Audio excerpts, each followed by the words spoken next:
जय श्रीराम. आज श्रीरामचरितमानस भाग 248. रामे चित्तलयः सदा भवतु मे, भो राम मामुद्धर.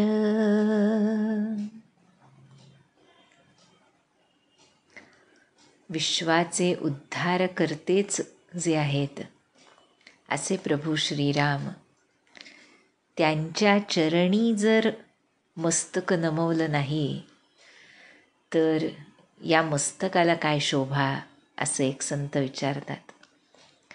जर या कानांनी त्या श्रीरामांचं लीला चरित्र ऐकलं नाही, त्यांचं गुणवर्णन ऐकलं नाही, तर हे कान काय कामाचे. जर या नयनांनी त्या नयनाभिरामाचं, त्या आनंदकंद राजीव नयन श्रीरामांचं दर्शन घेतलं नाही, तर हे नेत्र काय कामाचे. जर या जिभेनं त्या विश्वनिर्मात्याचं नाम घेतलं नाही, विश्वाचा निर्माता, पालक, चालक, लयकारक अशा प्रभू श्रीरामांचं नाम जर ओठी आलं नाही, तर ती जिव्हा काय कामाची. अशा रीतीनं सर्व संत आम्हाला आमची ज्ञानेंद्रिय आणि कर्मेंद्रिय ही सर्व भगवत चिंतनामध्ये कशी रत होतील याचा अभ्यास करण्यास सांगतात.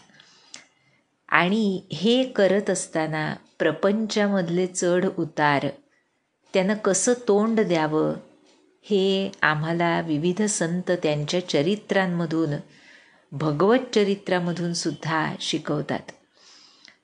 कारण बहुतेक वेळा साधनेला लागल्यानंतर जे दुःख कष्ट अगोदर आम्ही आयुष्यामध्ये भोगत होतो, ते आता साधनेच्या आड येऊ लागल्यानंतर आमचं मन अजून अस्वस्थ होतं. पण हे तर होणारच. आणि कोणत्याही परिस्थितीमध्ये अमोघ संकट गेल्यानंतर मी साधन सुरू करेन हे कधीच शक्य होणार नाही म्हणतात आमचे महाराज. कारण लौकिकामध्ये प्रत्यक्ष भगवंताला सुद्धा ज्यानं दुःख निवारणासाठी जन्म घेतलाय त्यांना सुद्धा कष्ट भोगावे लागतात. किंबहुना त्यांच्या इतके कष्ट कुणी भोगलेच नाहीत म्हटलं तर वावगं ठरू नये.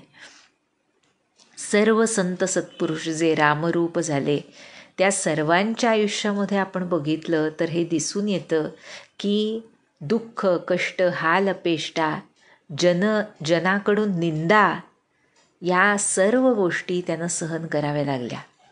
पण हे सर्व करत असताना सुद्धा त्यांचं मन हे ह्या दृश्य जगतामध्ये लिप्त नसल्यामुळे त्यांना त्या गोष्टी बाधल्या नाहीत आणि बंधनात टाकू शकल्या नाहीत.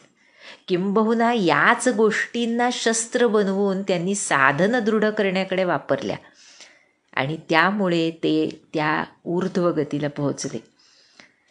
कारण या जगामध्ये दुःख नाही असा एकही जीव अस्तित्वात नाही.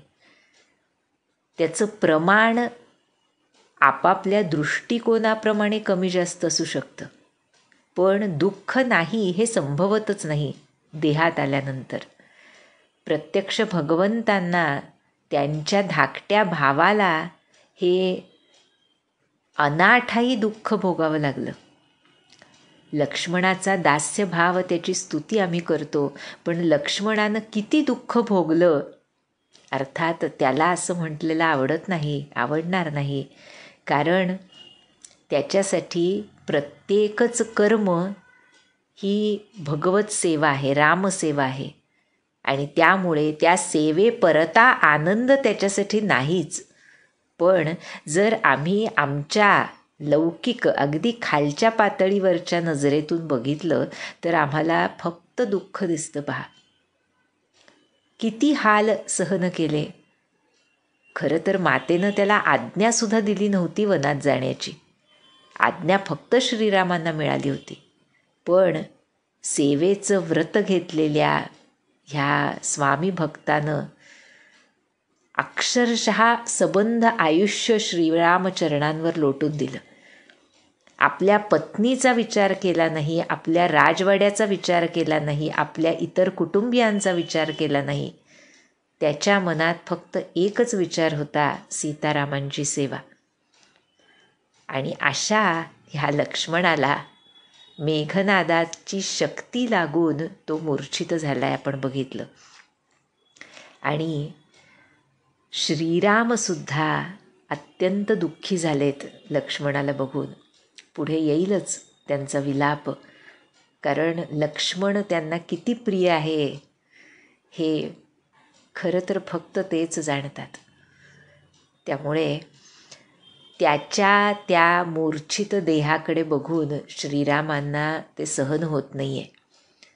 आणि यानंतर आता काय कथाभाग आहे, काय केलं म्हणजे लक्ष्मणाला शुद्ध येईल, हे कसं सांगितलं, कुणी सांगितलं, हा कथाभाग तुलसीदास आम्हाला आज सांगणार आहेत. तो बघूया. म्हणाले, जामवंत कह बैद सुषेना, लंका रहई को पठई लेना, धरिल घुरूप गया वो हनुमंता, आने भवन समेत तुरंता. जांबवंत म्हणतायत, लंकेमध्ये सुषेण नावाचा वैद्य राहतो, त्याला बोलावणं पाठवलं पाहिजे, पण कुणाला बरं पाठवावं त्याला घेऊन येण्यासाठी. हे म्हणताच हनुमंतानं त्वरित लघुरूप धारण केलं, पुन्हा लहान रूप धारण केलं आणि लंकेला पोहोचले हनुमंत. काय केलंय त्यांनी पहा, आनेऊ भवन समेत तुरंता. त्वरित, मारुततुल्य वेगम, मनोवेगम असे आहेत ना आमचे हनुमंत. मनाच्या वेगानं जाणारे येणारे आहेत, किंबहुना त्याहून अधिक. त्यामुळे त्यांना कोणत्याच कार्यासाठी विलंब लागू शकत नाही, म्हणूनच ते हनुमंत आहेत. आणि त्यामुळे जेव्हा ते लंकेला सुषेण वैद्याला आणण्यासाठी पोहोचले तेव्हा तो झोपला होता, अशी कथा सांगितली जाते. इथे त्याचा उल्लेख नाही, पण त्यामुळे काय केलं आहे हनुमंतांनी पहा, की सुषेणाला घरासह त्याच्या उचलून त्वरित घेऊन आलेत श्रीरामांकडे. लक्ष्मण जिथे म्हणजे त्यांना मूर्छित होऊन पडलेत, समुद्र तटावर त्यांना झोपवलेलं आहे, तिथे येऊन हनुमंतांनी त्या सुषेण वैद्याला त्याच्या घरासह ठेवलं आहे. आणि जेव्हा सुषेण आले आणि त्यांना सर्व कळलं तेव्हा त्यांनी काय केलं, राम पदार बिंद सिर नायऊ आई सुषेण, कहा नाम गिरी औषधी जाहू पवन सुतलेन. सुषेण वैद्यानं येऊन श्रीरामांच्या चरणारविंदांवर आपलं मस्तक ठेवलं आणि लक्ष्मणाला बघून त्याला तपासून काय केलं तर एक पर्वत आणि औषध यांचं नाव सांगितलं म्हटलंय तुलसीदासांनी इथे. कहा नाम गिरी औषधी. बरं का, म्हणजे कुठल्या औषधानं लक्ष्मण बरा होऊ शकतो, शुद्धीवर येऊ शकतो, त्या औषधाचं नाव सांगितलं. आणि त्या पर्वताचं, ज्या पर्वतावर ते औषध मिळेल त्या पर्वताचं नाव सांगितलं. आणि काय सांगितलं, जाहू पवन सुतलेन. अगदी सरळ सुषेण वैद्यांनी पवनपुत्रा हनुमंता जा ते औषध आणायला असं सांगितलं हनुमंतांना. बरं का, म्हणजे जसं आपण बघितलं लंकेमधल्या प्रत्येकाला हनुमंतांच्या बलाची कल्पना आहे. त्यामुळे ह्या सुषेण वैद्यांनी दुसऱ्या कुणाचं नाव घेतलंच नाही, त्वरित हनुमंतांना सांगितलं की जा आणि ते औषध घेऊन ये, अमुक पर्वतावर आहे. आणि हे जेव्हा हनुमंतांना सांगितलं त्यांनी, तेव्हा रामचरण सरसिज उर राखी, चला प्रभंजन अंजन सुत बलभाषी, उहा दूत एक मरमु जनावा, रावणु काल नेमी गृह आवा, दसमुख कहा मरमु तेहि सुना, पुनि पुनि काल नेमी सिरुधुना, देखत तुम्हि नगरु जेहि जरा, तासु पंथ को रोकन पारा. जेव्हा हनुमंतानं सांगितलं की औषध आणायला जा, तेव्हा श्रीरामांचे चरणकमल हृदयात धारण करून पुन्हा आमचे पवनपुत्र हनुमंत, ठीक आहे आत्ता घेऊन येतो बरं का, बलभाषी असं सांगून निघाले. आणि तिकडे एका गुप्तहेरानं रावणाला हे सांगितलं की अमुक परिस्थिती आली आहे आणि हनुमंत ते औषध आणायला निघालेत. हे जेव्हा सांगितलं तेव्हा कसं आहे पहा, रावणाला हनुमंतांच्या बलाची कल्पना आहेच. त्यामुळे त्वरित रावण निघालाय आणि कुणाच्या घरी आलाय पहा, रावणू काल नेमी गृह आवा. काल नेमी राक्षसाच्या घरी हा रावण येऊन पोहोचलाय. आणि काय केलं त्यानं, तर सर्व हकीकत तर सांगितलीच त्या कालनेमीला. आणि जेव्हा ते सर्व ऐकलं कालनेमीनं की हनुमंताला रोखण्यासाठी हा मला सांगतोय आणि हनुमंत निघालेत ते औषधी आणण्यासाठी, हे जेव्हा त्याला कळलं तेव्हा काय केलं त्यांनी, तर पुनी पुनी काल नेमी सिरुधुना म्हटलंय. काल नेमीनं आपलं डोकं बडवून घ्यायला सुरुवात केली की काय वेडा आहे हा रावण, बरं का. म्हणतोय कालनेमी की तुझ्या डोळ्यांसमोर ज्यानं नगर जाळून टाकलं तुझं, त्या हनुमंताचा मार्ग कोण रोखू शकेल. त्यामुळे कालनेमी काय सांगतोय पहा, राक्षस आहे बरं हा, पण हनुमंतांच्या बलाची, त्यांच्या नीतिधर्माची आणि सर्व प्रकारच्या स्वामी भक्तीची पूर्ण ओळख ज्याला आहे असा हा कालनेमी आहे, राक्षस असून सुद्धा. त्यामुळे काय सांगतोय पहा तो रावणाला, भजी रघुपती करुहित आपना, छाडहु नाथ वृषा जल्पना, नीलकंज तनु सुंदर श्यामा, हृदय राखु लोचनाभिरामा. रघुनाथांचं भजन करून घे रावणा आणि स्वतःचं कल्याण करून घे. हे नाथ, हे स्वामी, व्यर्थ जल्पना बडबड सोडून दे. त्यामुळे काय सांगतोय पहा कालनेमी की लोचनाभिराम, नेत्रांना अखंड आनंद देणाऱ्या नीलकमलासारख्या सुंदर श्याम शरीराच्या श्रीरामांना आपल्या हृदयात धारण कर. पुढे सांगतोय, मैं तै मोर मूढता त्यागू, महामोहनिसी सुतत जागू, काल ब्याल कर भक्षक जोई, सपने हो समर की जीतिय सोई. हे रावणा, मी तू असा भेदभाव आणि तुझी जी आसक्ती आहे ती ममतारूपी मूढता सोडून दे म्हणतोय. महामोहरूपी रात्रीमध्ये झोपलायस तू, तुला कळत कसं नाही, जागा हो. जो काळरूपी सर्पाचाच भक्षक आहे त्याला कधीतरी युद्धात स्वप्नात देखील जिंकता येणं शक्य आहे का. श्रीरामांना काय म्हटलंय, कालाचे भक्षक असे श्रीराम आहेत, त्यांना तो युद्धास जिंकू शकशील. अशा रीतीनं कालनेमीसारख्या दुष्ट दैत्यानं सुद्धा रावणाला समजावण्याचा प्रयत्न केला आहे पहा. पण रावण असतो त्यामुळे त्याला ते समजणं शक्य नव्हतं. सुनिदस कंठरी सान अति, तेहि मन कीन्ह विचार, रामदूत कर मरऊ बरू, यह खल रत मल भार.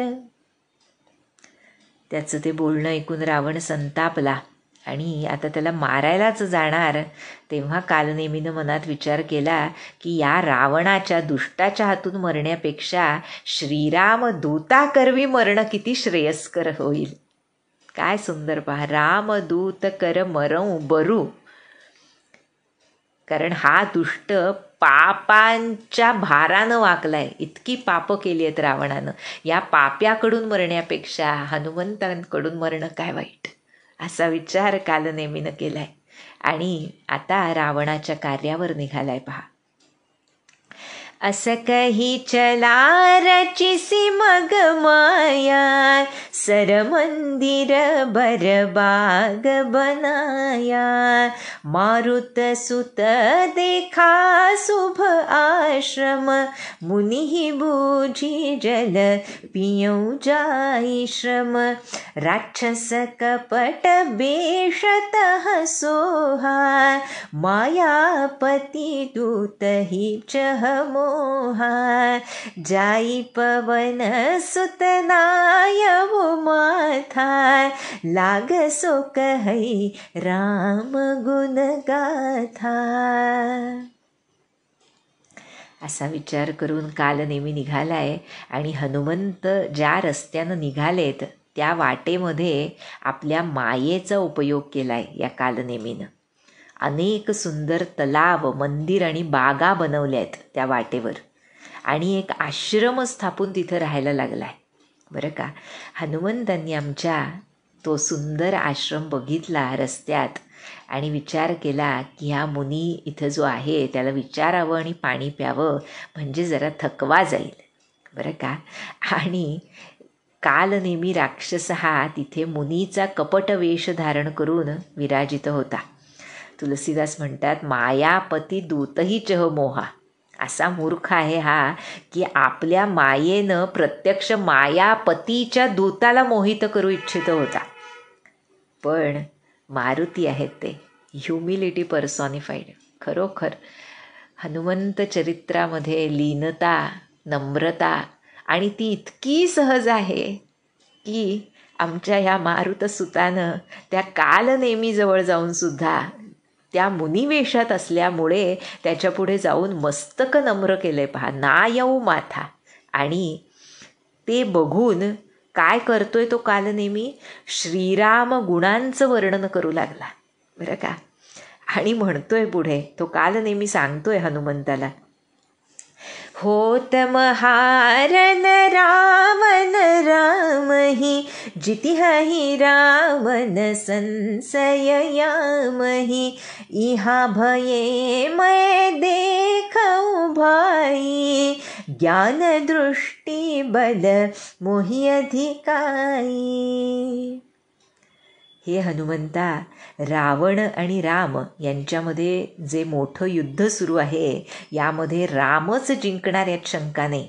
हे बंधो, मी इथून माझ्या ज्ञानदृष्टीनं सर्व बघतोय, कारण ते ज्ञानदृष्टीचं अत्यंत महत्त्वाचं मोठं असं बळ माझ्याजवळ आहे, असं तो कालनेमी फुशारक्या मारत आमच्या हनुमंतांना सांगतोय.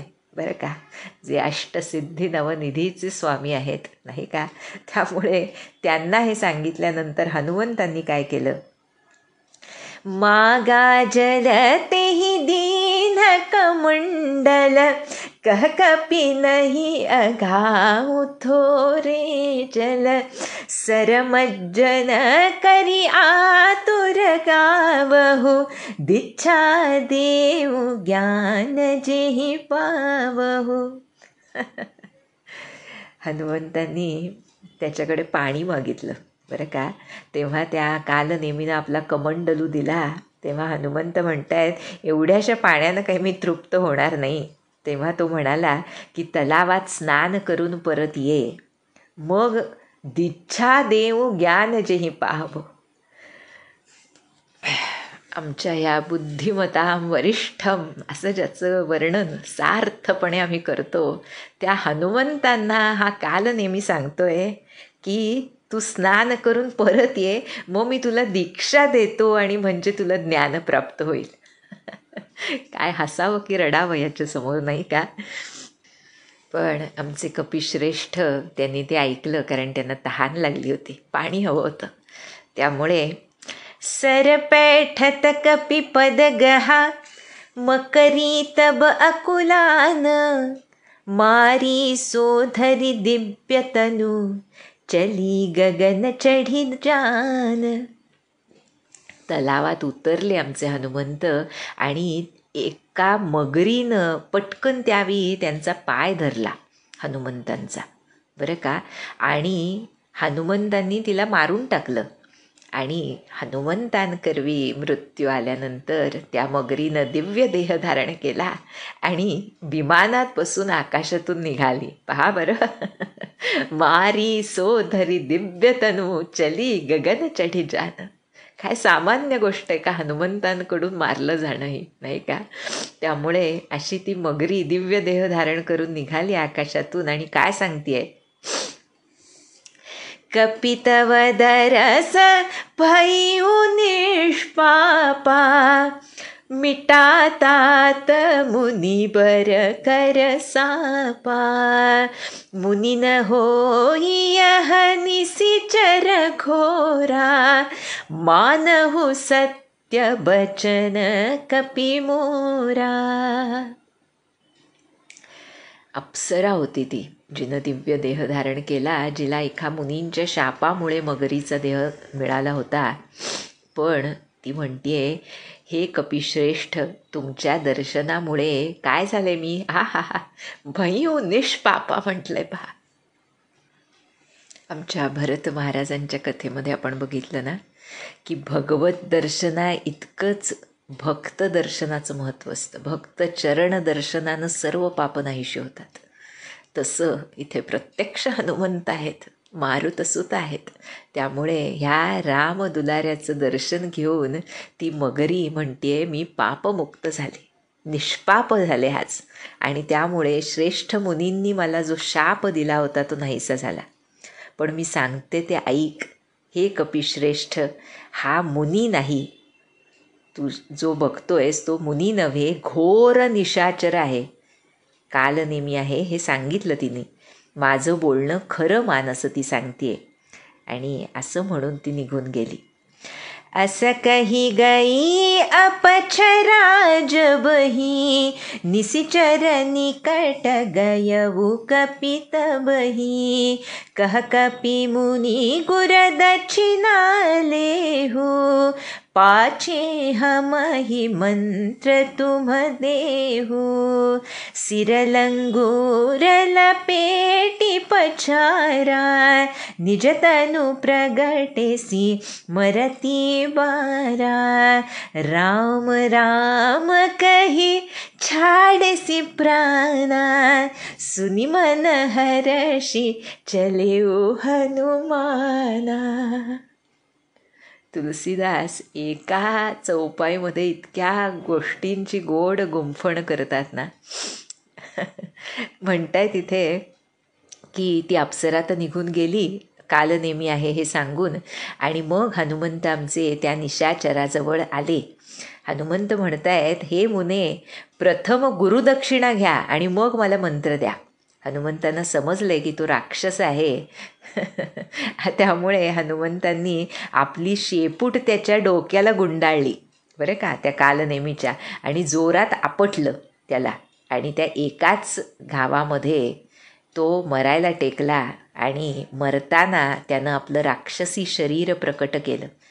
पण काय सुंदर पहा, कालनेमी म्हणजे सुरुवातीलाच त्याला रामांची महती माहीतच आहे, नाही का. रावणाला सांगितली त्यांनी ती, पण त्यानं ऐकलं नाही. म्हणून हनुमानाच्या हस्ते मरण्यासाठीच तो इथे आलेला होता आणि ते त्याला मिळालं. त्यामुळे राम राम कही छाडेसी प्राणा, राम राम म्हणत ह्या कालनेमी राक्षसानं प्राण सोडले. आणि सुनी मन हरषि चलेव हनुमाना. आमच्या हनुमंतांना रामनामाशिवाय प्रिय काहीच नाही, रामनामा इतकं प्रिय काहीच नाही. त्यामुळे त्या राक्षसाच्या तोंडून राम राम ऐकून आमच्या हनुमंतांना हरषि मन, मनात अत्यंत आनंद झाला. आणि ते पुढे निघाले. आता त्या औषधाच्या शोधात निघालेत, नाही का. त्यामुळे देखा सैलन औषध चिन्ह, सहसा कपि उपारी गिरिलीन्हा, गही गिरी निसिनभ धावत भयऊ, अवधपुरी ऊपर कपि गयऊ. त्या वैद्यांनी, सुषेण वैद्यांनी जो सांगितला होता पर्वत, तो सापडला हनुमंतांना. तो पर्वत बघितला, पण औषध काही ओळखता येईना. बरं का. त्यामुळे हनुमंतांनी काय केलं आपल्याला माहीत आहे. पूर्ण तो पर्वतच उचलला, उपटून घेतला म्हटलंय. सहसा कपी उपारी गिरिलीना, अगदी सहजपणे तो पर्वतच हनुमंतांनी आपल्या हातावर उचलला आणि पर्वत घेऊन हनुमंत रात्रीच आकाशमार्गाने वेगाने निघालेत. आणि कुठे पोहोचलेत बरं? अवधपुरी उपर कपी गयव, अयोध्यापुरीच्या वरतून निघालेत, त्या जागी पोहोचलेत अवधपुरीमध्ये आकाशात. आणि तिथे कोणी बघितलंय हनुमंतांना? देखा भरत बिसाल अति, निसिचर मन अनुमानी, बिनु फर सायक मारेऊ, चाप श्रवण लगितानी. भरतानं आमच्या जो नंदीग्रामामध्ये अयोध्यापुरीच्या वेशीवर राहतोय, श्रीराम स्मरणामध्ये तिथे राहून राज्यकारभार करतोय, त्यांनी हे आकाशामध्ये एक अत्यंत विशाल रूप बघितलं. तेव्हा काय वाटलं त्याला, तर की हा एखादा राक्षस आहे असं वाटलं, मन अनुमानी. त्यामुळे एक बिनफाळाचा बाण धनुष्य कानापर्यंत खेचून भरतानं मारलाय हनुमंतांच्या दिशेनं, बरं का. आणि तो बाण लागताच परे मुरुची महिलागत सायक, सुमिरत राम राम रघुनायक, सुनि प्रिय बचन भरत तब धाये, कपि समीप अति आतुर आये. आमचे हनुमंत तो भरताचा बाण आहे नाही का. त्यामुळे राम बंधूचा बाण आहे. त्यामुळे तो बाण लागताच हनुमंत राम राम रघुपती असं म्हणतच मूर्छित होऊन खाली पडलेत. आणि आपलं प्रिय राम नाम ऐकताच भरत उठून धावलाय आणि उतावळेपणानं आतुरतेनं हनुमंताजवळ गेलेत. आणि जेव्हा हनुमंतांना बघितलं तेव्हा फार सुंदर वर्णन आहे पहा. बिकल बिलोकी कीस उरलावा, जागत नहीं बहुभांति जगावा, मुख मलिन मन भये दुखारी, कहत वचन भरी लोचन बारी, जेहि विधि राम विमुख मोहि कीन्हा, तेहि पुनिय दारुण दुख दीन्हा, जो मोरे मन बच अरुकाया, प्रीति राम पद कमल अमाया, जो मोरे मन बच अरुकाया, प्रीति राम पद कमल अमाया, तौ कपि हो विगत श्रम सूला, जो मो पर रघुपति अनुकूला, सुनत बचन उठी बैठ कपीसा, कही जय जयति कौसलाधीसा. काय भेट आहे हो ही, अतुल्य. खरोखर काही त्याला तुलनाच नाही. हनुमंत आणि भरत भेटीला तुलनाच नाही, नाही का.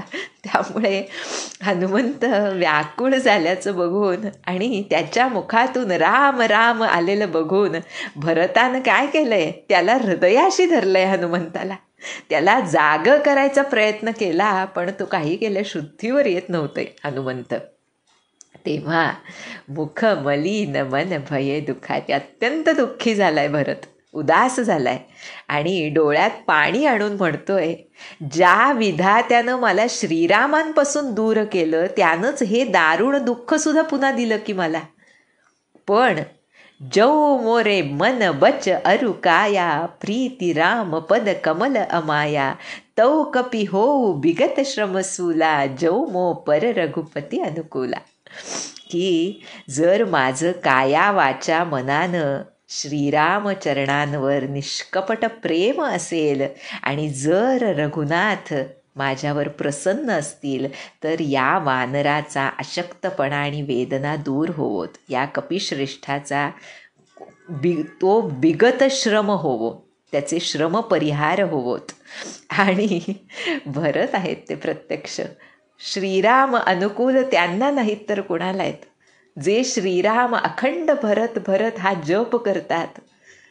अशा भरताच्या ह्या वचनानंतर हनुमंतांना बरं वाटणार नाही हे शक्य आहे का? त्यामुळे सुनत बचन उठी बैठ कपिसा, आमचे कपिराज हनुमंत हे भरताचं वाक्य ऐकता क्षणी कह जय जयती कोसलाधीशा, कोसलपती श्रीरामांचा विजय असो विजय असो असं म्हणत आमचे हनुमंत उठून बसलेत. आणि हनुमंत उठून बसलेत बघितल्यानंतर लीन कपिही उरलाई, पुलकित तनुलोचन सजल, प्रीतीन हृदय समाई, सुमिरी राम रघुकुल तिलक. भरतानं पुन्हा हनुमंतांना हृदयाशी धरलंय, त्याचं शरीर पुलकित झालंय, नेत्रांमध्ये आनंद आणि प्रेमाश्रू दाटलेत. रघुकुल तिलक श्रीरामांचं स्मरण करताना भरताच्या हृदयात प्रीती न हृदय समाई, त्याच्या हृदयात प्रेम मावत नाहीये. आणि भरत म्हणतोय, तात कुशल कहु सुख निधान की, सहित अनुज अरु मातु जानकी, कपि सब चरित समास बखाने, भये दुखी मन महु पचिताने, अह दैव मैं कत जग जायऊ, प्रभु के एकहु काजन आयऊ, जानिकु अवसरु मन धरि धीरा, पुनि कपिसन बोले बलबीरा, तात गहरू होई तो ही जाता, काजू न साई होत प्रभाता, चढ़ू मम सायक सैल समेता, पठवो तो ही जह कृपा निकेता, सुनि कपि मन उपजा भिमाना, मोरे भार चली किमि बाना, राम प्रभाव विचारि बहोरी, बंदी चरण कह कपि कर जोरी, तव प्रताप उर राखी प्रभु, जय हहुनाथ तुरंत, अस कही आय सुपाई पद, बंदी चले हनुमंत, भरत बाहुबलशील गुण, प्रभु पद प्रीति अपार, मन महु जात सराहत, पुनि पुनि पवन कुमार. आहा, जेव्हा भरत आणि हनुमंतांची भेट झाली तेव्हा अगोदर भरत विचारतोय, हे तात, माझा छोटा भाऊ लक्ष्मण आणि माता जानकीसह सुखनिधान श्रीराम कसे आहेत ते अगोदर मला सांग. म्हणजेच भरताला हा सीता हरणाचा प्रसंग, सीतेला लंकेत नेल्याचा प्रसंग, पुढचं काहीच भाग माहीत नाही आहे. त्यामुळे हनुमंतांनी तो सर्व वृत्तांत थोडक्यात भरताला सांगितला आणि अत्यंत दुःख झालंय भरताला, पश्चात्ताप करतोय भरत. त्याच्या नशिबात खरोखर पश्चात्तापाशिवाय काही नाही असं वाटावं असं ह्या भक्तोत्तमाचं चरित्र आहे पहा भरताच्या. कारण इथे पुन्हा भरत म्हणतोय की हाय रे दैवा, मी या जगात जन्माला तरी का आलो, एकाही कामामध्ये मी प्रभूंच्या उपयोगी पडू शकत नाही आहे. अशा रीतीनं आपण जे सुरुवातीला म्हटलं, या भक्तोत्तमांची चरित्र आपल्याला दुरून साजरी दिसतात, पण त्यांचं लौकिक आयुष्य इतकं दुःखानं भरलेलं आहे आणि तरीसुद्धा अनुसंधान भगवंतांचं ठेवण्यामध्ये यत्किंचितही कसूर यांनी केली नाही आहे. किंबहुना जसं म्हटलं तसं त्या दुःखांनाच शस्त्र बनवून त्यांचं अनुसंधान अजून बळकट झालं आहे. या गोष्टी तुलसीदास आम्हाला शिकवतात ह्या वाक्यांमधून, भरताच्या पश्चात्तापामधून. या गोष्टी आमच्यासाठी आहेत की साधनामध्ये कोणताही दुःखद प्रसंग घटना आली तरीसुद्धा त्यानं डळमळून न जाता त्याचा उपयोग, आमचे महाराज जसं म्हणाले, जशी एक गरिबाची बाई कोंड्याचा मांडा करून संसार करते, तसं ज्याला दुःख असतं त्या दुःखाचा उपयोग तो साधनेकडे करतो, तो खरा साधक, तो खरा भक्त. आणि भरतचरित्र, ह्या सर्व भक्तांचं चरित्र आम्हाला हे शिकवतं. पण पुढे ही वेळ शोक करण्याची नाही हे जाणून आणि मनामध्ये धीर धरून हा पराक्रमी बलशाली भरत हनुमंताला म्हणतोय, काय म्हणतोय पहा, हे तात, तुला जायला उशीर होतोय आणि सकाळ झाला तर सर्वनाश होईल कार्याचा. कारण सुषेण वैद्यानं सांगितलं होतं की लक्ष्मणाला ती संजीवनी वनस्पती जी आहे ती सूर्योदयाच्या अगोदर देणं आवश्यक आहे. सूर्य उगवला की त्याचे प्राण वाचणार नाहीत. हे सांगितल्यामुळे भरत घाई करतोयत हनुमंतांना की तुम्ही आता निघा. आणि काय सांगतायत, पर्वतासह तू माझ्या बाणावर चढ आणि मी तुला कृपाधाम श्रीरामांजवळ पाठवतो. बरं का असं भरत हनुमंतांना सांगतायत. काय गोड सुंदर वर्णन आहे पहा. आणि हे भरताचं म्हणणं ऐकून हनुमंतांच्या मनात उपजा अभिमाना म्हटलंय. अभिमान निर्माण झाला की माझ्या ओझ्यानं हा बाण कसा काय जायचा. बरं का. पण हनुमंत आहेत ते, कसं आहे पहा, हा अभिमान आमच्या अभिमानासारखा नसतो. भक्तांचा अभिमान हा राम अभिमान असतो, रामांच्या बळाचा अभिमान असतो. त्याच बळाच्या अभिमानावर भरत सांगतायत की माझ्या बाणावर बसून तू जा.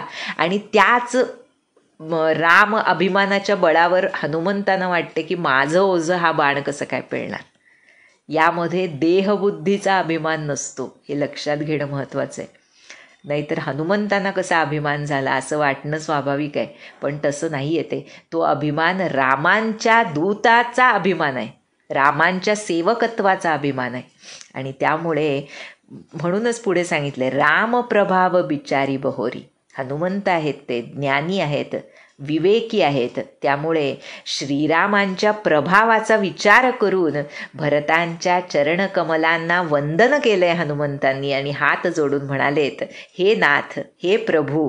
बरं का, आपल्या स्वामींचे बंधू आहेत भरत, हे जाणून म्हणतायत, हे नाथ, हे प्रभू, तुझा प्रताप मनात धरून खरंच मी त्वरित जाईन असं म्हणाले. आणि आज्ञा घेऊन भरतचरणांना पुन्हा एकदा वंदन करून हनुमंत निघालेत. आणि जाता जाता काय करतायत मनामध्ये, भरताचं बाहुबल, त्याचं शील, स्वभाव, गुण आणि प्रभूचरणांवरचं अपार प्रेम यांची मनामध्ये वरचेवर प्रशंसा करत हनुमंत निघालेत आमचे. मन महु जात सराहत पुनि पुनि पवन कुमार.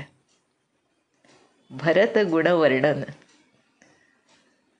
या इतकं परमपुनीत, परमपवित्र, या इतकं साधनेला बळ देणारं, या इतकं भावजागृती करणारं, या इतकं अंतःकरण निर्मळ करणारं दुसरं काही नाही.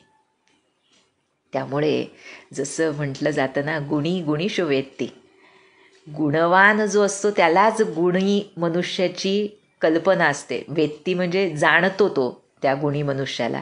तसे इथे प्रत्यक्ष गुणनिधान हनुमंत आहेत. त्यामुळे गुणनिधान भरताच्या रामप्रीतीची सराहना करत हनुमंत निघालेत पहा. आणि आता इकडे मात्र जिथे लंकेमध्ये लक्ष्मण समुद्र तटावर पडलेला आहे, तिथे त्याला बघून आणि हनुमंत अजून येत नाही आहेत हे बघून श्रीरामांच्या हृदयात मात्र कालवा कालव सुरू आहे. लौकिक मनुष्याप्रमाणे म्हणतायत, तुलसीदास पुढे येईल. श्रीराम विलाप करतायत लक्ष्मणाला बघून, त्यांना ते सहन होत नाही आहे.